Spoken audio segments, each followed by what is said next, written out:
가정은요, 하나님이 만드신 기관입니다. 가정과 교회는 하나님이 제정하시고 만드셨어요. 하나님께서 인간에게 주신 가장 행복한 공간, 그것이 가정이라고 하는 것이에요. 그리고 이 혈연 관계와 이 주거지 함께 공유하면서 남편과 아내 그리고 자녀들과 함께 정말 말할 수 없는 기쁨을 누리는 것. 그래서 이웃에게 어떻게 사랑을 실천해야 되는 가장 첫 번째 하나님께서 연습할 수 있는 공간을 주신 게 바로 가정이라고 하는 것입니다. 이 5월은 가정의 달이고, 그래서 우리가 가정과 예배라는 주제로 한번 이렇게 말씀을 나누면서 하나님의 은혜를 누리는 그런 시간 되었으면 좋겠다 해서 그렇게 주제를 한번 잡아봤습니다.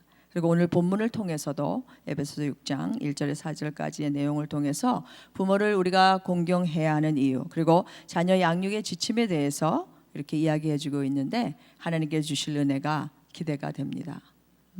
사실 이 말씀을 준비하고 사실은 신학교 이제 졸업식과 뭐 목사 안수와 이렇게 여러 곳을 다니고 사실 시간은 많지 않았어요. 그러나 하나님이 틈틈이 준비할 때 하나님 은혜를 주셨고, 또 오늘 아침 특히 이 말씀을 다시 리뷰해서 읽으면서 그렇게 눈물이 났어요. 여러분, 부모에 대한 거 그리고 자녀에 대해서 이렇게 생각할 때 참 좋은 것도 많이 있지만 여러분, 기억나는 게 마냥 좋은 것만 있는 것은 아니잖아요. 우리를 아프게 했던, 또 우리를 감격하게 했던 그런 것들 생각할 때 눈물이 그렇게 났어요. 먼저는 나 자신이 하나님 앞에 너무 죄송하고, 그렇게 부족함에도 불구하고 하나님 여전히 사랑하시고 인도해 가시는 그것을 볼 때 우리가 자녀를 생각하면서 정말 하나님을 많이 생각하게 되는 것 같고, 또 부모에 대한 거, 또 우리 자녀에게 정말 부모가 우리에게 해줬던 걸 정말 너무도 지금 못하고 있다. 그래서 너무 많은 도전이 되었던 그런 시간이었습니다.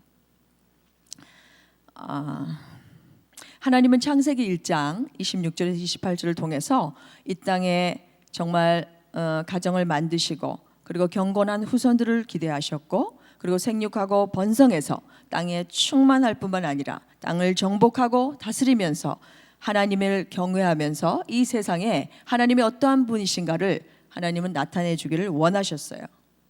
남녀의 결혼도 마찬가지잖아요. 그 목적이 생육하고 번성하는 것입니다. 그리고 서로 돕고 살기 위해서, 그리고 하나님의 영광을 위해서 하나님 그렇게 살기를 원하시는 거예요. 에베소서 전체의 주제가 그리스도 안에서의 하나됨입니다. 하나됨. 그래서 1장에서 3장까지는 그리스도의 정체성에 대해서 내가 어떻게 구원을 받았는가, 그리고 4장에서 6장에는 그리스도인의 삶에 대해서 얘기해 주고 있어요. 그렇게 구원받은 하나님의 백성이 그러면 이제 어떻게 실천하며 살아가야 할 것인가에 대해서 얘기해 주고 있어요. 그래서 6장 1절에 보면 자녀들아 이렇게 사도 바울은 언급하는데, 이 자녀들아 했을 때 여기는 모든 믿는 자들을 이야기해 주고 있는 관계적인 지칭의 용어로 사용되고 있어요. 그래서 1절과 2절에 자녀들아 주 안에서 너희 부모에게 순종하라, 이것이 옳으니라. 내 아버지와 어머니를 공경하라, 이것이 약속이 있는 첫 계명이다. 여기서 에베소서 안에서 이 주 안에서는 한 무려 35번이나 나와요. 주 안에서. 우리가 요즘 마도와이즈도 공부하고 작년에도 지혜를 공부했고 올해 이제 자유를 공부했잖아요. 거기서는 제일 여러분 세상과 많은 사람들과 이 관계 속에서 정말 행복하고 기쁜 삶을 살려면 이 관계가 먼저 돼야 된다는 것이죠. 그래서 하나님과의 관계, 또 나와 남편과의 관계, 또 나와 자녀와의 관계, 그리고 나와 사회와의 관계, 그런 것을 하나님은 이렇게 우선순위로 정해 놓았죠. 하나님은 이 땅에서 우리가 번영과 하나님의 축복을 받는 약속이 이 5계명이라고 하는 부모에게 순종하라는 것에 담겨 있습니다. 주 안에서 순종하라는 의미는 하나님의 뜻을 어기지 않는 한, 이 조건적인 것일 수도 있고, 또 주님을 믿는 사람이기 때문에 순종해야 한다는 의미를 갖고 있습니다. 어찌하든 간에 부모를 향한 공경, 그리고 다른 사람들과의 관계에 있어서도 동일하게 주 안에서 행해야 되는 덕목인 것입니다. 우리나라 속담에 3살 버릇 80까지 간다는 얘기 있죠. 어릴 때 몸에 밴 버릇이 늙어 죽을 때까지 고치기 힘들다라는 뜻으로 어릴 때부터 나쁜 버릇이 들지 않도록 가르쳐야 함을 비유적으로 이르는 말입니다. 성경 잠언 22절 6절에도 마땅히 행할 길을 아이에게 가르치라. 그리하면 늙어도 그것을 떠나지 아니하리라. 그런 말씀이 있어요. 부모가 하는 대로 아이들은 보고 따라합니다. 어떻게 가르침을 주고 어떻게 가르침을 받느냐에 따라서 그들 평생의 습관이 되어 행하게 되는 것입니다. 여러분들도 가지고 있는 것이 있을 거예요. 이러이러한 건 내가 의지적으로 하지 않으려고 하는데 내추럴하게 안에서 행해지는 그런 것들이 있을 거예요. 여기 순종하라는 뜻은 청종하고 들으라는 뜻입니다. 부모님의 가르침을 잘 듣고 따르라는 것이에요. 이 순종하는 것은 부모님의 말씀하는 것을 듣는 것입니다. 이 경청하는 것이에요. 우리가 하나님의 말씀을 경외하고 하나님의 말씀을 듣기를 먼저 들어야 해요. 그래야 어떻게 행할 것을 아는 것입니다. 잘 들어야 어떻게 행할지 알아요. 자녀가 부모를 존경하고 순종하게 하려면 먼저 부모된 우리가 하나님 앞에 그러한 삶을 살아야 한다는 것입니다. 우리 자신이 부모님을 사랑하고 존경하고 보살피는 삶이 먼저 되어야 합니다. 때로 여러분 부모님과 멀리 떨어져 살고 계시는 분들 계시죠. 저도 그래요. 아버지가 한국에 계십니다. 그럴 때 여러 관심과 사랑을 표현하는 것을 다 동원해서 아버지에게 정말 사랑하고 내가 아버지를 기억하고 이렇게 연락합니다 하고 아버지에게 전화도 보내고 편지도 보내고 카톡으로 언니를 통해서 또 이렇게 이야기하고 그렇게 합니다. 여러분 어떤 특정 절기나 또 생일이나 그럴 때가 아니래도 부모님에 대한 관심을 표현하는 것, 그것이 사랑과 돌봄이라고 하는 것이죠. 여러분 부모님을 통해서 그러한 섬김과 우리가 공경하는 모습을 우리가 보면 또 아이들도요 그것을 보고 배우게 돼요. 그래서 아이들이 성인이 되고 나중에 독립해서 자라났을 때 아이들 역시 부모가 했던 그대로 따라서 하는 것을 보게 됩니다. 그래서 여기서 자녀들아 했을 때 주 안에서 모든 그 자녀들을 얘기하지만 또 여기서 부모라고 했을 때 이 부모는 꼭 육신의 부모만 얘기하는 것이 아니에요. 우리의 어르신들, 그리고 여러분들 직장 안의 상사들, 그리고 여러분 공동체 안의 리더들, 그렇게 얘기하고 있는 거예요. 그리고 여기에 공경하라, 이 공경하라는 단어는 이 무겁다 또는 가치를 인정하다 이런 뜻을 갖고 있어요. 그래서 부모의 권위를 인정하고 존경심을 가지라는 그런 뜻입니다. 꼭 부모가 항상 잘해서만 우리가 그 권위를 인정하는 것이 아니고 부족하고 연약해도 우리에게 나중에 이렇게 얘기하겠지만 부모는 우리에게 생명을 주신 분이에요. 아무리 사람들이 손가락질해도 부모는 부모인 것입니다. 여러분 구약에서 이스라엘 백성들이 출애굽한 후에 모세를 통해서 하나님은 시내 산에서 10계명을 주셨어요. 1계명에서 4계명까지는 하나님과 사람의 관계에 대한 말씀이고 또 5계명과 10계명은 사람과 사람에 대한 이 이웃에 대한 관계에 대해서 말씀해 주고 있어요.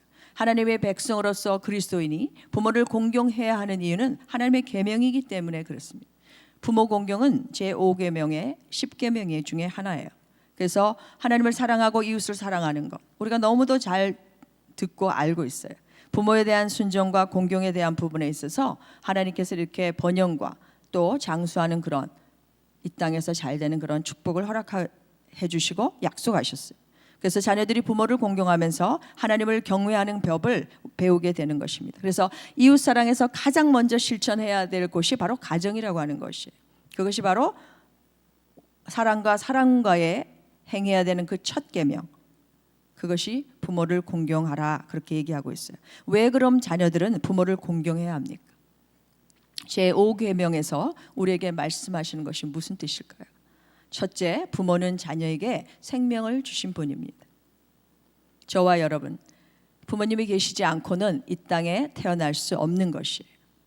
저와 여러분을 낳아주셨고 길러주시고 오늘 이 자리까지 살 수 있도록 자랄 수 있도록 그렇게 인도해 주시고 돌봐주셨어요. 그리고 여러분은 제일 처음에 엄마 아빠를 보고 엄마 아빠가 사랑한다 하고 이름을 부르면서 그렇게 얘기하지 않았습니까? 여러분은 다 사랑받기 위해 태어난 한 분 한 분이십니다. 여러분 믿으십니까? 우리 복음성가에도 있잖아요. 당신은 사랑받기 위해 태어난 사람, 당신의 삶 속에서 그 사랑받고 있지요. 근데 여러분, 때로는 이 사랑이라는 것이 여러분 먼저 fulfilled, 하나님에게서 채워져야 합니다. 그래야 그 사랑이 흘러나가요. 여러분 안에 지금 또 가정에서 여러 부부의 갈등, 자녀와의 갈등, 그럴 때 여러분 이 마음이 굉장히 힘든 분들도 계실 거예요. 근데 여러분 기억하시기는 하나님은 사랑이십니다. 하나님 여러분 사랑하시고, 여러분이 비록 조금 다른 환경 속에서 부모에게 사랑을 못 받고 자랐다 하더라도 하나님으로부터 그 사랑을 받으십시오. 여러분 여기에 권사님, 집사님, 나이 지긋하시고 연로하신 그런 권사님들에게 또 사랑과 기도와 그런 것을 여러분 받으십시오. 여러분 지체들 안에서 하나님의 사랑을 받으십시오. 그리고 그 사랑을 여러분 가정에서 남편에게, 자녀에게, 또 다른 사람에게 흘려가도록 여러분 연습해야 합니다. 아멘입니까? 하나님 여러분 사랑하세요. 또 두 번째 우리가 부모를 공경해야 될 이유는 부모는 자녀를 위해 희생하신 분입니다. 우리가 이건 이론으로 다 알고 있고 알아요. 헌신하시고 양육하시고 물심양면으로 우리를 가르쳐 주셨어요. 자녀들의 때로는 학비 걱정에 또 아파해주고 잘 자라주기를 바라면서 이 시간까지 사랑하고 함께 해주신 부모님입니다. 그래서 우리는 자녀된 우리가 부모님을 먼저 깊이 존경하고 사랑하면서 부모님의 권위를 인정하고 사랑해야 합니다. 여러분 양주동 씨가 쓴 이 어머니의 마음, 여러분 그 주일날도 어머니 날 지냈는데 나실제 괴로움 다 잊으시고 기를제 밤낮으로 애쓰는 마음, 진자리 마른 자리 가라니시며 손발이 다닳도록 고생하셨네. 하늘 아래 그 무엇이 넓다 하리요. 어머님의 희생은 가히 없어라. 어려선 안고 업고 얼러주시고 자라선 문 기대어 기다리는 마음, 알을 싸 그릇될 싸 자식 걱정에 고우시던 이마 위에 주름이 가득, 땅 위에 그 무엇이 높다 하리요. 어머님의 정성은 지극하여라. 그렇습니다. 어머니 그리고 부모님의 희생을 생각하면 우리가 절로 고개가 숙연해집니다. 그리고 지금 내게, 자녀에게, 또 우리가 부모로서의 어머니가 희생했던 그러한, 부모님이 희생했던 그러한 삶과 모습을 생각해 보면 얼마나 도전이 되는지 모릅니다.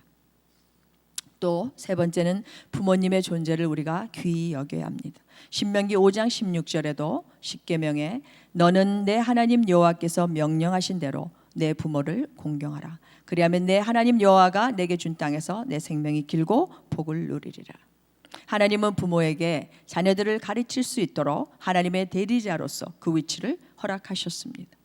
하나님이 하신 것입니다. 신명기 6장 4절과 9절 제가 읽겠습니다. 들으라 이스라엘아, 이스라엘아 들으라. 우리 하나님 여호와는 오직 유일한 여호와이시니 너는 마음을 다하고 뜻을 다하고 힘을 다하여 내 하나님 여호와를 사랑하라. 오늘 내가 네게 명하는 이 말씀을 너는 마음에 새기고 내 자녀에게 부지런히 가르치며 집에 앉았을 때에든지 길을 갈 때에든지 누워 있을 때에든지 일어날 때에든지 이 말씀을 강론할 것이며 너는 또 그것을 내 손목에 메어 기호를 삼으며 내 미간에 붙여 표를 삼고 또 내 집 문설주와 바깥문에 기록할지니라. 저희가 마도아지를 공부하면서 이 대목에서 너는 마음을 다하고, 이 대목에서 다음이 안 넘어가더라고요. 여러분 정말 마음을 다해서 이렇게 사랑하십니까? 도전이 되시죠? 만약 100%라면 여러분 몇 퍼센트가 될 것 같습니까? 마음을 다하고 뜻을 다하고 그리고 힘을 다하여. 여러분 우리가 하나님을 섬기는 데 있어서도 우리가 이렇게 하나님을 사랑하고 있나?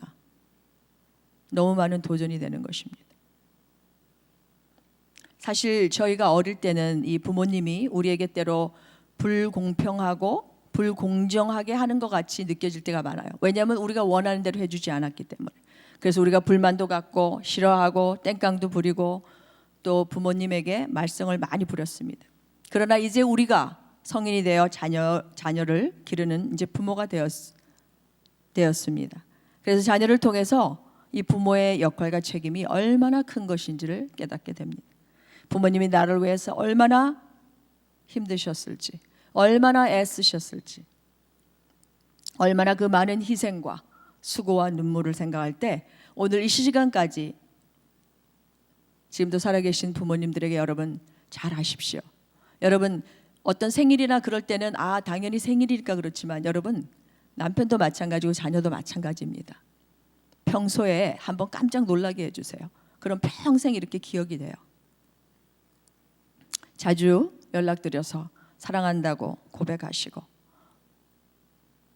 살아계실 때 여러분 잘 하십시오. 제가 초등학교 때인 것 같아요.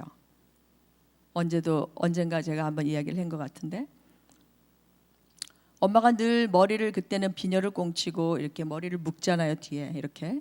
근데 너무도 이렇게 고데기가 있네. 이렇게 카트 머리에 예쁜 모습으로 화장한 거 별로 볼 거 없는데 그날은 어머니가 그렇게 해서 차림으로 이렇게 도시락을 가지고 오신 거예요. 그 도시락 안에 이렇게 여러분 평소에는 이렇게 보리밥과 섞여서 흰밥에 이렇게 들어와 늘 그런 걸 싸가지고 갔는데 엄마가 직접 가지고 오신 거예요. 그런데 그 안에 지금 정확하게는 모르겠어요. 이제 시간이 오래돼서 김밥이었는지 볶음밥이었는지 그렇게 해서 형형색색에 그래서 아직도 기억이 이렇게 있는 거예요. 그걸 가지고 오신 거예요. 저는 뭐 모르니까 와 이게 웬일이야. 내 생일도 아닌데 그러면서 너무 맛있게 먹었죠. 그리고 나중에 이제 작은 언니를 통해서 알게 됐어요. 엄마가 이제 부식비가 모자라서 그 머리를 이제 긴 머리를 자르고 그래서 가정생계에 이렇게 보탬이 되었다는 그런 이야기를 들었습니다. 그때도 어린 나이니까 그냥 듣고 흘려버렸죠. 그리고 정말 우리 큰딸도 최근에 여러분 내가 무심코 그냥 이야기했던 건데 그걸 기억하더라고요. 사실 마더스데이 하면 여러분 꼭 이렇게 꽃이나 카드 외에는 뭐 선물 같은 거 이제 생일이 아니니까 안 해줘도 돼요. 근데 그 아이에게는 이제 엄마를 좀 기쁘게 해드려야겠다 그런 생각이 있었던 것 같아요. 그래서 언젠가 우리 아는 권사님이 이제 이렇게 그 핸드로션을 주셨어요. 그래서 내가 이 핸드로션 너무 좋다. 굉장히 띡하고 이 나한테는 최고야. 이거 어디서 파는지 모르겠다. 그랬더니 그 아이가 그걸 기억하고 있더라고요. 그래서 선물을 주는데 이렇게 마음이라고 된 그거는 거기에 이렇게 핸드로션하고 엄마의 필요한 거 제가 얘기했어요. 괜히 쓸데없는 거에서 돈 낭비하지 말고 엄마가 지금 스킨로션하고 영양크림이 떨어졌거든. 그들 중에서 만약에 원하면 근데 아무것도 안 해도 괜찮아. 근데 만약에 원하면 엄마는 그게 좋겠다. 그냥 제가 그냥 그렇게 얘기했는데 이 아이가요. 그 중에 한 가지와 이렇게 핸드로션은 내가 옛날에 얘기하고 그냥 잊어버렸어요. 야, 참 좋다라고. 근데 아이가 그걸 기억하고 하지 않아도 되는데. 그래서 제가 오늘 아침에 사실 여기다 이렇게 제가 쓰지 않았거든요. 옛날 엄마 생각만 났는데 근데 이렇게 눈물이 났어요. 왜 눈물이 났냐면 우리는 영적인 것만 아이들에게 주입하려고 그러잖아요. 너 아침에 말씀 읽었어? 텔레비 보고 있어도 말씀 읽었니? 하루를 하나님과 시작했니? Did you start with the Lord? 맨날 그런 얘기만 하는 거예요. 그러니까 애들이 엄마는 맨날 예수님 얘기만 한대. 그 얘기 외에는 할 게 없나 보다고 그러시더라고요. 그래서 그 다음에는 내가 하고 싶어도 입이 이렇게 근데 그 아이가 엄마가 한 얘기, 엄마가 뭘 좋아하는지 그 핸드로션을 기억했다면 예수님에 대해서 주구장창 그냥 매일 하루에 수십 번씩 얘기하는 거 그 아이가 모를까요? 그래서 제가 이제는 내가 하는 모습을 보여주고 입으로 자꾸 강요하지 말아야겠다. 제가 하나님 앞에 울면서 오늘 아침에 기도했어요. 하나님 너무 죄송해요. 저는 엄마가 돼서 아이들에게 강요할 줄 알았지. 엄마가 무심코 그냥 얘기한 거를 그 작은 거 이 마더스데이 안 해줘도 되는데 그래도 엄마를 사랑하는 표현으로 이렇게 한 그 아이에게 너무 감사한 거예요. 엄마의 눈에 보기에는 아직도 24살짜리 먹은 아이가 너무 부족한 게 많은 것 같은 거예요. 특히 큰딸이다 보니까 엄마의 안 좋은 모습들을 다 닮아 있는. 그래서 오늘 아침에 제가 하나님께 하나님 너무 죄송해요. 너무 죄송합니다. 하나님 강요하지 않고 이제 기도할게요. 기도할게요. 그래서 아이들이요, 말하지 않아도 다 알고 있답니다. 여러분, 엄마가 나쁜 이야기하는 거, 엄마가 좋은 이야기하는 거 아이들이 다 알고 있어요. 여러분, 그저 여러분 사랑한다고 이야기해 주시고, 어떤 때 그 아이에 대해서 하나님이 기쁜 마음을 주실 때 꼭 생일이 아니더라도 크리스마스가 아니더라도 여러분 작은 거 하나라도 그 아이가 좋아하는 거 사주시고 사랑한다고 이야기해 주세요. 그러면 참 좋을 것 같습니다. 여러분, 아이들이 자라서 이제 부모 곁을 곧 떠날 때가 다가옵니다. 그럴 때 여러분 후회하지 마시고 곁에 가까이 있을 때, 그리고 멀리 떨어져 있어도 여러분 전화하시고 선물도 보내시고 사랑한다고 오늘 예배 후에 오늘 하루라도 이번 주간에도 실천하면 너무 좋겠습니다. 아멘입니까? 네, 이미 돌아가신 그 부모님, 여러분 부모님에 대한 그리움이 남아 있을 거예요. 부모님께서 베푸셨던 그 아름답고 좋은 기억들 자녀들에게 여러분 이야기해 주세요. 그러면서 서로 시간을 나누어 보세요. 자녀들이 그 이야기를 들으면서 아, 우리 엄마가 이러한 삶을 살았겠구나. 자녀들이 그 생각하면서 또 어머니에게 위로도 해줄 수 있고 또 어머니에게 감사할 수도 있고, 그러면서 서로 공감대도 생기고 서로 좋은 대화와 친밀감을 형성하게 될 것이라 믿습니다. 또 부모를 공경하는 자녀는 부모를 통해서 하나님을 어떻게 경외해야 되는지를 보고 배우게 됩니다. 결국 부모를 통해서 하나님이 어떤 분이신지, 얼마나 좋으신 분이신지를 알게 되는 것입니다. 그 하나님의 사랑이 부모님을 통해서 걔네들이 깨닫게 되는 거예요. 십자가에서 죽기까지 나를 사랑하시면서 구원하신 그 예수님의 사랑, 그분이 얼마나 좋으신 분이신지 우리 엄마가 누누이 이렇게 얘기했구나. 지금은 그 아이들이 세상 속에서 하고 싶은 거, 하고 싶은 본인의 그런 주림이 있을 거 아니에요. 그래도 언젠가는 부모님의 기도와 아이들이 계속해서 말씀으로 예배도 하고 가정에서도 예배하고 말씀 듣고 의지적으로, 본인의 디자인은 그렇지 않더라도, 그리고 예배에 나가서 하나님 앞에 예배할 때 여러분 다 듣는 거예요. 여러분, 우리가 학교 때 공부하면서 선생님들이 가르쳤던 걸 우리가 다 기억 못하듯이 아이들도 그렇게 하면서 계속 하나님의 말씀이 반복적으로 되면서 아이들이 그것이 어느 정도 하나님이 성숙하게 됐을 때 하나님을 만나게 되면 그 아이들이 왜 어머니가 그렇게 계속 이야기했는지를 깨닫게 된다라고 하는 것이에요. 그리고 네 번째는 부모를 기쁘게 해드려야 합니다. 잠언 23장 25절과 26절입니다. 내 부모를 즐겁게 하며 너를 낳은 어미를 기쁘게 하라. 내 아들아, 내 마음을 내게 주며 내 눈으로 내 길을 즐거워할지어다. 여러분, 부모를 근심시키는 자녀가 돼서는 안 돼요. 부모를 근심시키게 하는 것은 불효라고 하는 것이에요. 그래서 성경 출애굽기나 레위기나 잠언서 또 신명기, 그 여러 곳에서 부모를 거역하고 대항하는 자녀는 저주를 받는다고 성경에 말씀하고 있고, 또 완악하고 패역하고 술에 잠긴 자식은 성문에 앉은 장로들에게 끌고 가서 고발하고 돌로 쳐 죽이라고 하는 이러한 말씀이 있는 거예요. 부모를 조롱하는 자도 저주를 받는다고 잠언 30장 17절에 이렇게 나와 있어요. 그래서 부모님을 기쁘게 하고 근심시키게 하는 자녀가 돼서는 안 된다는 것입니다. 또 부모가 늙어 힘이 없을 때에도 돌보며 도와줘야 합니다. 사람은 누구나 나이가 들게 되면은 이전같이 힘을 쓰지 못해요. 그리고 늙고 병들고 약해지게 되어 있습니다. 그러한 때 자식은 부모님을 도와드려야 해요. 디모데전서 5장 8절, 누구든지 자기 친족, 특히 자기 가족을 돌보지 아니하면 믿음을 배반한 자요 불신자보다 더 악한 자니라.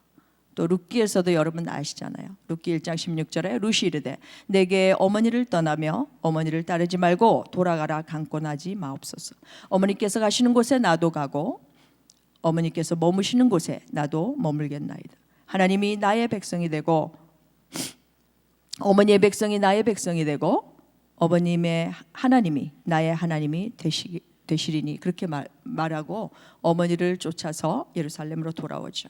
그리고 룻은 나중에 여러분이 알다시피 그 다윗의 증조 할머니가 되는 그러한 은혜를 누립니다.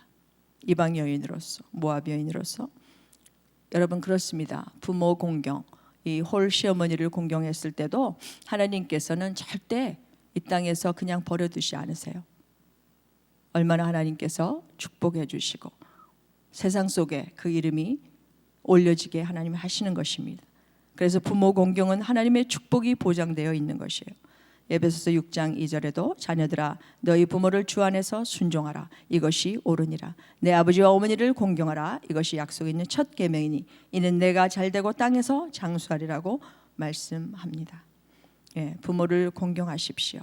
꼭 축복을 받기 위해서만 하는 것이 아니라 우리가 부모가 부모됨으로 나에게 생명을 주시고 희생하시고 그 모든 것을 우리를 오늘 이날까지 인도해 주신 그 은혜에 감사하며 귀히 여기고 사랑하며 부모님을 기뻐하는 그런 자가 되었으면 좋겠습니다.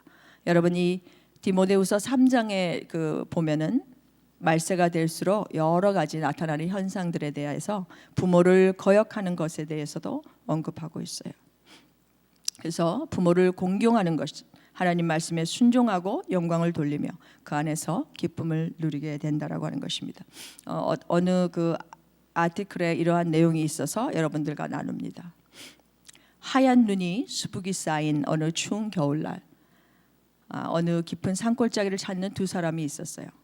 하나는 나이가 지극한 한 미국 사람이었고 다른 한 사람은 한국 젊은 청년이었어요. 눈속을 한참 지나서 두 사람이 머무른 곳은 어느 무덤이었어요. 그 나이 든 그 미국 분이 얘기합니다. 이곳이 내 어머니가 묻힌 곳이란다. 나이가 많은 미국인이 청년에게 말했어요. 6.25 사변을 맞아서 일사후퇴 때에 이 치열한 전투에서 이 밀리면서 어느 골짜기를 후퇴하고 있다가 이상한 소리에 발걸음을 멈춥니다. 가만히 들어보니까 어딘가 아이 우는 소리가 들리는 거예요. 그래서 가까이 그 울음소리에 접근해 갔는데 눈구덩이 안에서 아이 울음소리가 나서 이 병사는 막 눈을 치우니까 벌거벗겨진 채로 아이를 안고 죽은 그 한 여인을 발견하게 돼요. 그래서 그 아이를 이제 이분이 데려다가 키웁니다. 그리고 이제 나이가 들어 청년이 되었기 때문에 지난날 일들을 다 이야기하고 이 청년의 어머니의 산소에 찾아온 것이죠. 그 청년이 그 이야기를 듣고 눈이 수북이 쌓인 무덤 앞에 무릎을 꿇습니다. 그리고 자신이 입고 있었던 옷 하나하나를 벗어서 그 어머니 산소 위에 눈을 치우고 자신의 옷을 그 위에 하나씩 덮어갑니다. 그리고 울면서 어머니 얼마나 추우셨어요. 어머니 은혜에 너무 감사해요. 어머니 꿈속에라도 한번 만날 수 있으면 너무 좋겠어요 하면서 하염없이 눈물을 흘렸다는 이야기가 있습니다. 여러분 이거는 꼭 옛날에 지나간 이야기 같지만 여러분 우리 자녀가 이 땅에 태어날 수 있었던 것 부모님의 생명을 통하지 않고는 불가능한 일입니다. 보살펴 주시고 길러 주시고 온갖 희생을 마다 않고 오늘 여기까지 우리가 살아갈 수 있도록 인도해 주신 그 어머님 그리고 그 부모님에게 여러분 정말 사랑하고 감사하다는 말을 전해 주시길 바랍니다. 또 여기 4절에 우리가 보니까 아비들아 너희 자녀를 노엽게 하지 말라 그러면서 주의 교훈과 훈계로 양육하라고 말씀하고 있어요. 디모데후서 3장 16절에도 보면 모든 성경은 하나님의 감동으로 된 것으로 교훈과 책망과 바르게 함과 의로 교육하기에 유익하다고 이렇게 말씀하고 있어요. 부모님에게 사도 바울은 이야기합니다. 부모는 자녀를 기를 때 주님의 교훈과 훈계를 명심해서 양육하라. 올바른 자녀 교육은 가정에서부터 여러분 이루어집니다. 그래서 이 자녀 양육의 기초가 되는 이 순종하는 자녀들로 양육하기 위해서 세 가지 지침을 이야기하고 있죠. 자녀를 노엽게 하지 말라. 주님의 교훈으로 양육하라. 그리고 주님의 훈계로 양육하라는 거예요. 여러분 자녀들이 많이 속상하고 화나는 경우가 있대요. 부모가 약속을 해놓고 지키지 않았을 때 그리고 부모가 또 모순된 반응을 보일 때 같은 행위 똑같은 행위를 했는데 한 번은 웃음으로 그냥 이렇게 예 이러면서 넘어가고 또 한 번은 그냥 매를 들고 막 호되게 야단치는 이 대목에서는 꼭 저와 여러분 같지 않습니까? 때로는 우리의 감정과 시시때때로 변하는 그런 이모셔널한 그런 감정 때문에 우리가 그렇게 표현할 때가 있어요.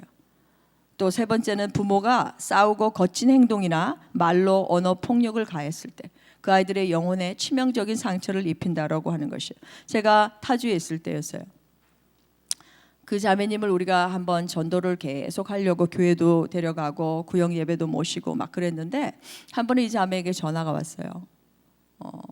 그러면서 목소리가 굉장히 좋지 않더라고요. 남편이 10수년간 매일 한 번도 빠지지 않고 사랑한다고 했는데 남편이 외도를 한 거예요. 그래서 그 자매가 전화했을 때 집에 가니 집안은 온장 난장판이 됐어요. 너무 배신감을 느끼고 남편에 대한 신뢰가 깨지고, 그러니까 뭐 살림을 다 갖다가 이제 그냥 집어 던지고 화가 나니까. 근데 여러분, 그것으로 끝나는 게 아니잖아요. 그 집에 이제 딸이 둘이 있었는데 그 막내가 국민 초등학교인데 학교를 가서 이 아이가 학교 선생님에게 전화가 온 거예요. 엄마한테. 이 아이가 평소에 굉장히 명랑하고, 그런데 아이가 말도 안 하고 표정도 어둡고 어떤 때 울기도 하고 아이가 말을 안 한다는데 혹시 가정에 무슨 일이 있습니까? 하고 연락이 온 거예요. 그래서 걱정이 되니까 이제 그거를 저한테 상의하려고 연락한 거예요. 그 가정을 위해서 오래 기도하고, 그리고 이제 군인 가족이니까 그래서 그 기간이 끝나서 이제 떠나게 될 쯤 그 자매가 공항에서 그런 얘기를 하는 거예요. 집사님 너무 감사해요. 그때 제가 집사였으니까 집사님 아니었으면 저는 벌써 어떻게 됐을지 모르겠어요.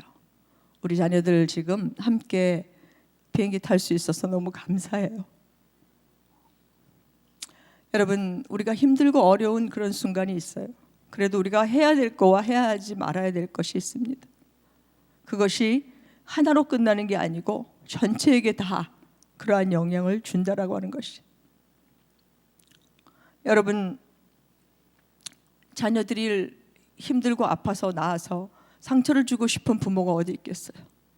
그러나 때로는 부부 갈등, 또 자녀들, 그렇게 하면서 원하지 않는 그런 상황 속에서 자신도 아프고 자녀도 아프게 할 때가 굉장히 많이 있어요. 그러나 여러분, 그러한 상황 속에서 우리가 할 수 있는 것은 주님 앞에 나가서 기도하는 것입니다. 하나님에게는 그 수와 방법이 많이 있으세요. 우리의 머리로 우리의 지식으로는 진퇴양난을 겪을 때가 많이 있어요. 앞으로도 나가지 못하고 뒤로도 나가지도 못하고 다른 사람에게 얘기해봐야 흉이 될 것 같고. 그러나 여러분, 우리가 그리스도 안에서 하나님과 그리고 여러분 주변의 공동체, 큐티방, 그리고 이 예배에 여러분 함께 나눌 사람들이 있어요. 하나님의 아버지의 마음을 가지고 기도하는 분들이 있어요. 상대방의 마음에 아픔을, 자신의 아픔을 가지고 기도하는 사람이 있습니다. 그럴 때 여러분, 속에 있는 것을 하나님께, 그리고 그것을 나누고 함께 기도하고 그런 아픔 가운데서 하나님이 새롭게 회복하시는 그러한 은혜를 경험하시기를 바랍니다. 그리고 자녀가 뭔가 이해하지 못하거나 잘못 행동했을 때, 비웃거나 자존감을 상하게 할 경우에 아이들이 화내고 없애단다는 것이에요. 그 외에도 많은 리스트들이 있지만 아들러 박사가 이야기한 아이 마음을 이해하는 8가지 심리 키워드에서 한 가지 내가 이렇게 눈에 들어오는 게 있었는데, 실수는 배움의 멋진 기회다라고 하는 것입니다. 여러분, 실수하지 않고 아이들도 어려서 자라서 이렇게 걷기까지 여러분 수없이 넘어지고 자빠지고 깨져요. 그런데 아이가 스스로 할 수 있도록 그렇게 해줘야 합니다. 우리도 마찬가지죠. 여러분, 실수하고 가장 비싼 거 깼을 때 우리는 막 소리 지르고 화내고 막 그럴 때도 있죠. 너무 귀한 거니까. 그렇지만 아이가 그게 귀한 게 알았다면 그렇게 하지 않았을 거예요. 그러나 이 실수를 통해서 많은 이렇게 배움에, 또 다음에 더 아름다운 값진 멋있는 삶을 살 수 있는 기회가 주어진다라고 하는 것이에요. 부모는 여러분 하나님의 청지기예요. 부모에게 자녀를 양육하도록 하나님께서 맡기셨어요. 하나님이 쓰시고자 할 때에 온전히 내어드릴 수 있도록 우리는 잘 양육해야 할 책임이 있습니다. 자녀 양육은 하나님께서 부모에게 허락하신 특권이지만 그러나 자녀가 부모의 소유가 아니라 하나님의 자녀임을 명심하고 우리가 책임을 가지고 잘 양육해야 합니다. 하나님의 일꾼으로 잘 훈련시켜서 이 땅 가운데서 자녀들을 통해서 하나님의 뜻을 펼쳐가실 수 있도록 우리는 준비시켜야 하는 것입니다. 자녀 양육의 지침의 두 번째, 주님의 훈계로 양육하라. 네, 히브리서 12장 6절에 이 훈계를 이제 개역 개정에는 징계로 번역해놨어요. 잠언 13장 24절에도 매를 아끼는 것은 자식을 사랑하지 않는 것이라는 거예요. 다른 말로 하면 훈계하지 않는 것은 자식을 사랑하지 않는 것이라는 것입니다. 그래서 자식을 사랑하는 자는 훈계를 해야만 합니다. 히브리서 12장 6절에 그렇잖아요. 주께서 그 사랑하시는 자를 징계하신다고 말씀하세요. 그래서 부모는 성경에서 권면하는 대로 자녀를 양육해야 합니다. 자녀의 유익을 위해서. 그리고 자녀는 부모의 삶을 보고 배웁니다. 그래서 요한일서 3장 18절에 보면 자녀들아 우리가 말과 혀로만 사랑하지 말고 오직 행함과 진실함으로 하자. 그래서 가정에서 하나님의 사랑을 실천하면서 보여줘야 합니다. 그래서 우리 부모는 항상 하나님께 묻고 기도하면서 하나님의 말씀과 지혜를 구하는 그런 삶을 살아야겠습니다. 여러분 잘 알다시피 성 어거스틴 16년 동안 그 어머니 모니카가 그 방탕했던 그 삶에서 나중에 성자로 되게 하는 그런 역할을 했던 것이 바로 이 어머니의 기도를 통해서였습니다. 존 웨슬리의 그 어머니 수잔나 마찬가지입니다. 10명의 자녀들을 기르면서 그 어머니는 항상 이 앞에 앞치마를 뒤집어 쓰고 있으면 아이들이 엄마가 기도하는 시간이라고 건드리지 않는, 또 그 아이들에게 매 저녁마다 성경을 읽게 하고 기도하게 했습니다. 그래서 우리가 집에서도 단 5분이라도 10분이라도 의지적으로, 아이들은 그런 걸 하려고 하지 않죠. 그러나 먼저 우리가 하나님의 은혜와 사랑을 깨달은 자들이 먼저 그러한 식사하자마자 바로 하면 너무 좋더라고요. 아니면 식사 전에 하든지, 배가 고프니까 빨리 이제 말씀 읽고 그리고 예배 볼 수 있도록.